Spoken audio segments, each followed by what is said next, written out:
Political party اپنے احتجاج اور مزاحمت کے نتیجے میں جو ایگریمنٹ کرتی ہے اس میں اس کو عمل درآمد کرانے کے لیے اگلا احتجاج ہی کرنا پڑتا ہے اس کو. اور یہ بدقسمتی ہے کہ حکومتیں اپنی ذمہ داری ادا نہیں کرتی. اس میں ہماری ذمہ داری نہیں ہے. انہوں نے پوری قوم کے سامنے ہم سے ایگریمنٹ کیا. نمبر 1. نمبر 2 یہ کہ ہم نے جب پریشر کو ڈیولپ رکھا مسلسل، اس وقت بھی احتجاج بعد میں بھی کرتے رہے، تو انہوں نے پہلے آپ کو یاد ہوگا پنجاب میں صرف 2 مہینے 14 روپے بجلی کی قیمت میں کمی کی تھی، اور وہ ہوئی تھی اور سب کو معلوم ہے کہ، لیکن ہم نے اس وقت بھی یہ مطالبہ کیا تھا کہ اس سے مسئلہ حل نہیں ہوگا، آپ پورے ملک میں کریں اور ٹیرف میں کمی کریں. پھر انہوں نے آئی پی پی سے جو یہ کہہ رہے تھے، جب ہم نے دھرنا شروع کیا تھا آپ کو یاد ہوگا یہ کہتے تھے ہم تو آئی پی پی سے بات ہی نہیں کر سکتے اور ان کو اٹھنا پڑے گا یہاں سے، ہم بات نہیں کریں گے. لیکن وہی حکومت تھی، وہی وزیر صاحب تھے، انہوں نے بات کی اور 14-15 آئی پی پی سے باقاعدہ کچھ کو بند کیا گیا، کچھ سے ری نیگوشیٹ کیا گیا، اور 29 آئی پی پیز اس پورے اس میں آ گئیں. ہم نے اس پریشر کو برقرار رکھا اور اس کے نتیجے میں آپ نے دیکھا کہ حکومت نے کم از کم اعلان کی حد تک صحیح، لیکن انہوں نے جب یہ اعلان کیا 7.5 روپے فی یونٹ کمی، تو بجلی کے بلوں میں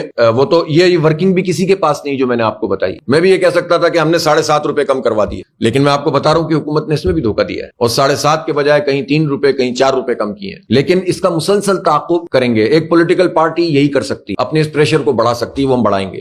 ہم ایک دن کے لیے بھی نہیں بیٹھے ہیں. اس پورے عرصے میں ہم نے گراس روٹ لیول پر اپنی تنظیم کو وسیع کرنے کی کوشش کی، اس لیے کہ کوئی بھی احتجاج جب تک گراس روٹ لیول پر لوگوں کی پارٹیسپیشن نہ ہو تو نہیں ہو پاتا. اور آپ اس کے نظائر دیکھ رہے ہیں کہ بڑی بڑی مقبول پارٹیاں بھی احتجاج کے معاملے میں ٹائیں فش ہو جاتی ہیں، کچھ نہیں کر پاتی ہیں. تو جماعت اسلامی چاہتی ہے کہ ہم اپنے اس بیس کو بھی بڑھائیں. اس دوران ہم نے ممبرشپ کی ہے، اس دوران میں ہم عوامی کمیٹیاں بنا رہے ہیں، اس میں بالکل عام لوگ جو جماعت اسلامی کے قریب آ رہے ہیں ان کو ہم امپاور کر رہے ہیں. تو یہ ایک مسلسل عمل ہے جس کو ہم سیریس طریقے سے آگے بڑھا رہے ہیں. ہم صرف سیاست بازی نہیں کرنا چاہتے، ہم پاکستان کی قوم کا مسئلہ حل کرنا چاہتے ہیں، اور مجموعی طور پر تو ہم اس پوری رجیم سے جان چھڑانا چاہتے ہیں کہ جس نے 78 سال میں پاکستان کو نچوڑا ہے.